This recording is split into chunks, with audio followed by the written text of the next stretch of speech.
Hey everybody, welcome to this, my first of 3 videos on the Canon EOS-1 D Mark II digital.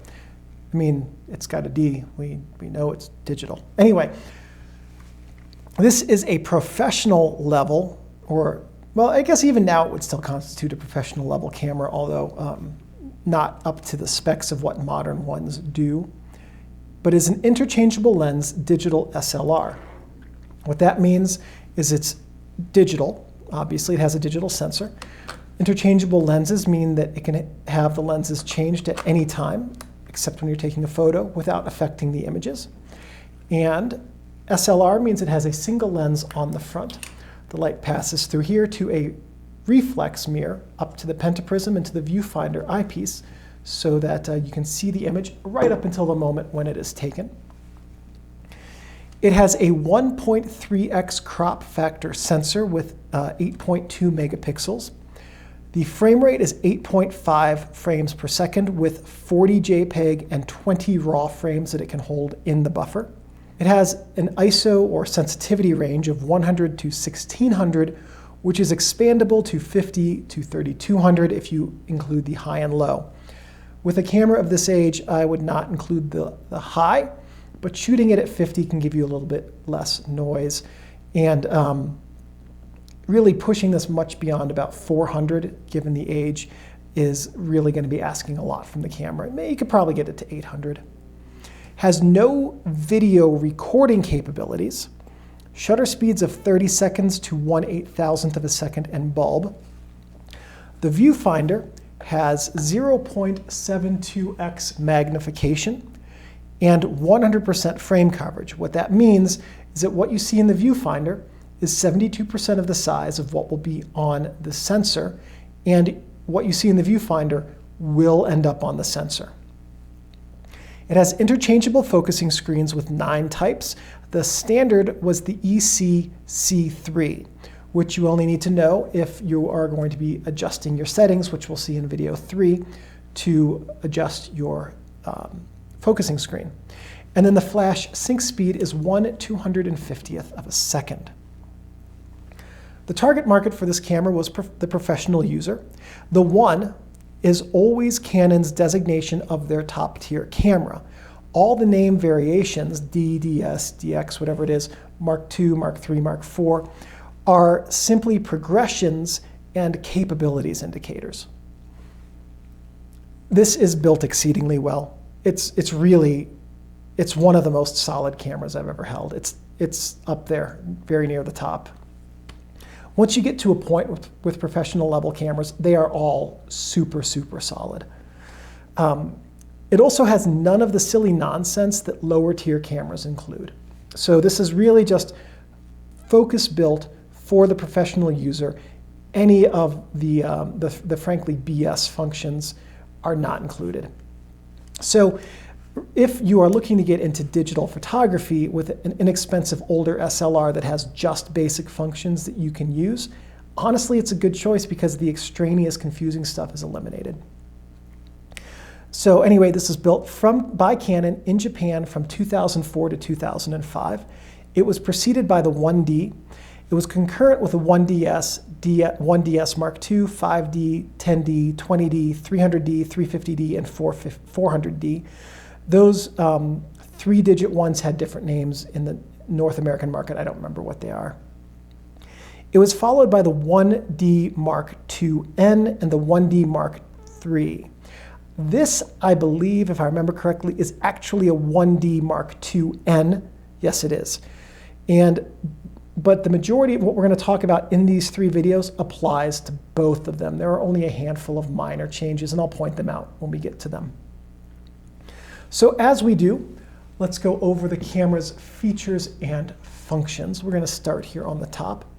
These are the strap lugs where you will connect your straps. These are the command buttons right here. Shooting mode, autofocus, pushing these together for bracketing. This is your exposure value and metering mode button, pushed together for ISO. Pushing these 2 together gives you access to your drive modes. This little symbol right here on the side of your prism is your sensor plane indicator, flash hot shoe. This is your switch to close the blind in the viewfinder, which is very good for long exposure shots or flash shots in dark rooms, things like that. LCD illuminator, exposure value compensation button, LCD, top command wheel, FE lock button, shutter release button. On the camera's front, we have the autofocus assist button right here, depth of field preview button, lens mount index, lens release button. Now you'll notice here that this has only a red dot. Let me grab, nope, not that one. Let me grab this camera right here, which is an EOS Rebel T6. You can see it has a white dot right there. The red dot means that this camera should not and actually cannot mount EFS lenses. So with the 1D Mark II, you are going to have to make sure you have EF lenses, which are ones that have red circles there. EFS lenses will not mount. On the camera's back, we have the viewfinder, the protect and sound button, menu button, select button, display button, memory card and zoom button. These are the two LCD screens. This is your informational screen. This is the primary screen. Delete button, image size selection button, white balance button. Quick control power button is right up here. So this turns the wheel on and off. Quick control wheel, main power button with beep. This is your CF card access lock right here. And there's a little light right there that lights up when the CF card is being used to indicate that it's in use. CF card, SD card, CF card release button right there. Up here we have the white balance correction button, asterisk button, autofocus select button, and then these three buttons down here are redundant to these. White balance and exposure, white balance correction button, asterisk, autofocus selection button. On the camera's sides, over here, we'll start on this side, we have under these flaps the flash PC port and the remote connection port. Then here we have the video out port, so you can use this camera as a webcam or as something that will record video to a separate external recorder. And then digital ports. I'm not going to lie, I have no idea what that top one is. The bottom is a mini USB. I've never seen that top one on anything else other than this camera. It might be something proprietary to Canon. Here we have the battery release buttons right here, and we'll see how to use this in video too. On this side, we have an on-off control for this set of buttons right here. FE lock button, which is the same as the FE lock button on the top. Command wheel here, which is the same as this command wheel. And the shutter release button here. So if you're going to shoot in portrait orientation mode like this, you can turn this to on, and now you're able to use this button. But if you turn it to, and these ones as well, but if you turn that to off, these buttons down here don't have any function at all. On the camera's bottom, we have a strap lug, which will allow you to carry this in portrait orientation mode. So if you're a professional portrait photographer, then you can connect your strap here and carry the camera this way, which is very nice. Serial number, tripod bushing, registration information over here. Some notes on the Canon EOS 1D Mark II and Mark IIN. They were effectively the same camera with minor changes. So the Mark IIN added a better LCD screen with a better viewing angle. That's this one right here.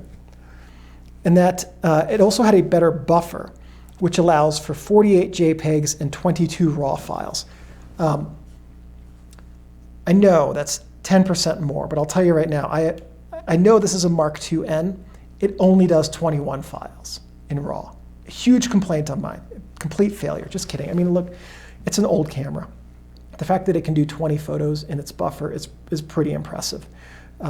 So If you need to have a buffer that's like 900 photos or 60 photos, or pick a number that's higher than 20, this is not the camera for you anyway. The camera retained a lot of the design interface ideas from the film era EOS-1 cameras. In fact, there is so much. I just, as I'm filming this, recorded the EOS-3 video, and there is so much overlap in the interface in this camera and the EOS-3 and the EOS-1. It's just like picking up the same camera with a digital sensor instead. So some things not to do with your camera. So don't touch your camera's shutter and mirror, because those are good ways to brick your camera. Touching the mirror is a good way to get your finger oils on it, which can tarnish it or desilver it, which will throw off your autofocus and your metering and make your viewfinder dim. Touching your shutter, the shutter curtains with your fingers, can get oil on them, which can cause them over time to stop working really well, or can cause them to jump tracks if you push too hard on the shutter leaves. Also, don't leave your camera or lenses in your car. The design of this is not hugely different from the current version of the 1D. Somebody who's going to steal a camera will just take it. Also, I mean, and these are still not cheap cameras. 15 years on, these are not inexpensive. Also, heat from the car can damage the camera's mechanical components or electronics. Same thing with cold. Extreme cold can really be harsh on some of these cameras. So even if you're just hopping out of the car for a few minutes to hit the bathroom or whatever on a road trip, take the camera with you. It's easier than replacing it and your window. Don't store your gear in a plastic bag or box, because fungus can grow on the optics as moisture permeates that plastic. I believe this is weather sealed, but don't submerge it. It's weather sealed against things like dust and drizzle, not a tornado or a hurricane. And just remember that your Canon EOS 1D Mark II is a precision tool and should be handled with care and respect. And as long as you take care of your camera will take care of you. Thank you for watching this video. Please give me a thumbs up. That lets me know that I'm on the right track producing content which is useful and helpful to you.